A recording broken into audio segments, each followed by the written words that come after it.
एक छोटे से गांव में रामू नाम का एक गरीब लड़का रहता था। रामू बहुत ही सीधा सादा और मेहनती था। उसके माता पिता नहीं थे और वो अकेला ही एक छोटी सी झोपड़ी में रहता था।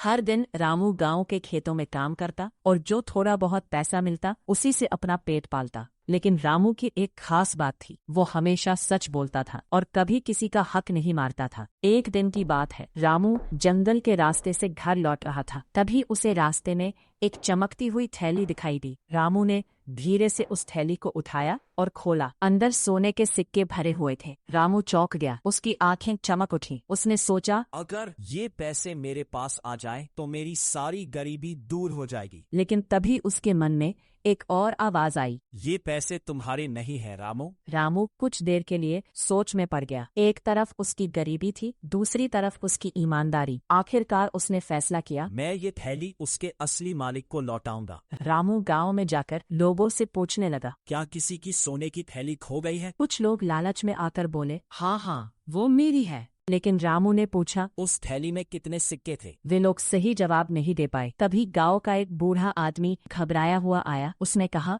बेटा, मेरी सोने की थैली खो गई है। उसमें 100 सोने के सिक्के थे। रामू ने मुस्कुराते हुए थैली उसे दे दी। बूढ़ा आदमी बहुत खुश हुआ, लेकिन तभी उस बूढ़े आदमी के मन में लालच आ गया। उसने कहा, इसमें तो 129 सिक्के थे, तुमने 20 सिक्के निकाल लिए। रामू हैरान रह गया। उसने कहा, नहीं बाबा, मैंने एक भी सिक्का नहीं लिया। गांव वाले इकट्ठा हो गए। मामला गांव के मुखिया के पास गया। मुखिया ने ध्यान से सारी बात सुनी। फिर उसने उस बूढ़े से पूछा, तुम कह रहे हो कि तुम्हारी थैली में 120 सिक्के थे, तो ये थैली तुम्हारी नहीं हो सकती। सब लोग चौंक गए। मुखिया ने कहा, इस थैली में सिर्फ 100 सिक्के हैं। इसका मतलब ये किसी और की है, और जब तक असली मालिक नहीं मिलता ये थैली रामू के पास रहेगी। बूढ़ा आदमी शर्मिंदा हो गया। उसे अपनी गलती का एहसास हुआ। उसने रामू से माफी मांगी और कहा, मैंने लालच में आकर झूठ बोला, मुझे माफ कर दो। रामू ने मुस्कुराकर कहा, कोई बात नहीं बाबा, इंसान से गलती हो जाती है। मुखिया रामू की ईमानदारी से बहुत खुश हुआ। उसने कहा, रामू, तुम जैसे ईमानदार लोग बहुत कम होते हैं। कुछ दिनों बाद